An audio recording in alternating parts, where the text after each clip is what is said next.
The city of Prescott, Arizona, had always been known for its calm rhythm, the sound of cicadas in the summer, and the quiet streets where everyone knew each other. It was the kind of place where you could trust your neighbor and where a simple good morning spoke volumes. But on that particular morning in 1996, something different was in the air. Something was about to happen, something no one in that town would ever forget. Peggy was the owner of a small, cozy restaurant, one of those classic American diners with an aluminum counter, red stools, and the smell of strong coffee and warm pancakes. She wasn't just any woman. She had been through a lot in life. She raised children on her own, survived economic crises, and kept that restaurant running with hard work, sweat, and dignity. She was a woman of strength who believed in respect above all else, and that was exactly what led her to become the protagonist of a story that would become legend. It all started on an ordinary morning. The restaurant was just opening, and business was picking up. Truckers, retirees, and local workers filled the stools and tables as usual. Then a man in a leather jacket, with a thick beard and tattoos on his arms, walked in. He sat quietly in the corner and ordered coffee and eggs. Peggy served him without asking questions. He was just another customer, like any other. But it wasn't long before two police officers walked in as well. Their eyes immediately fixed on the biker. It was obvious he was a member of the Hells Angels. The emblem on the back of his jacket left no doubt. The officers approached him with a stance that made it clear this wasn't a friendly visit. Without much ceremony, they began questioning the man, asking what he was doing there, where he came from, and why he was loitering in that restaurant. The questions sounded more like intimidation than investigation. The tone was arrogant. Customers began to watch, some trying to hide their discomfort. Peggy, observing everything from behind the counter, couldn't ignore it. She knew when someone was being treated unfairly. She calmly approached and said, "Gentlemen, here he's just a customer. And while he's in my restaurant, he'll be treated with respect." The officers looked at each other, surprised by her boldness. She continued, "If he's not doing anything wrong, I ask that you leave him alone. If you want some coffee, you're welcome. But if you're here to cause trouble, you can leave." Silence fell over the place. It was a scene no one expected to witness. The officers, irritated, turned and left, not without casting a hard look at the woman who had dared to defy them. The biker, visibly moved by the gesture, thanked Peggy.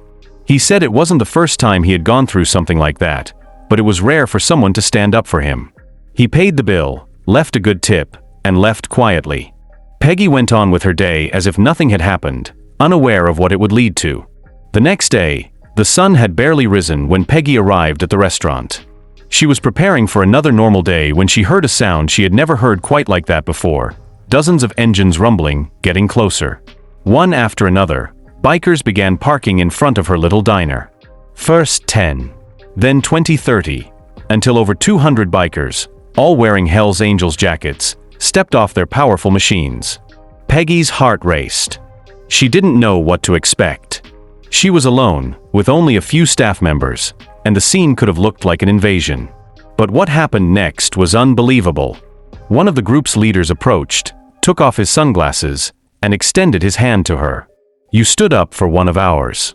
And no one does that. We're here to thank you." Throughout the entire day, the bikers took turns eating at the restaurant. They bought coffee, had lunch, had dinner, left generous tips, and even helped clean tables and organize lines. The place was packed, and news spread quickly. Local reporters showed up, curious about the commotion. And when they asked why so many Hells Angels were there, the answer was simple: respect. Peggy's attitude deeply moved the group. It wasn't about liking bikers or not. It was about humanity, justice, empathy. In a world where many prefer to turn away from what's unjust, she had the courage to take a stand, even against figures of authority. In the following days, the restaurant became a local attraction. Travelers came from far away just to meet the woman who stood up to police officers in defense of a biker. Letters began arriving. People who had never set foot in Prescott wanted to show support. The story was told in newspapers, magazines, and even on TV shows. But Peggy didn't change. She remained the same simple woman, serving coffee with a smile on her face, treating everyone equally, from bankers to wanderers. Her actions showed something profound: that respect doesn't depend on appearance, profession, or past. Everyone deserves to be heard, and everyone deserves a space where they are treated with dignity. Behind the leather jackets and roaring bikes were people who valued loyalty, brotherhood, and honor. And in that simple gesture of defending a stranger, Peggy had earned a place in their hearts. The bond formed that day went beyond labels. It was a reminder that goodness still exists amid prejudice.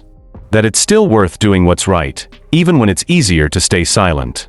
And so, from a small diner in the heart of Arizona, one of the most incredible stories of mutual respect and courage was born. Not because of violence, but because of the transformative power of a just act. Peggy never asked for recognition. She simply followed what her heart told her.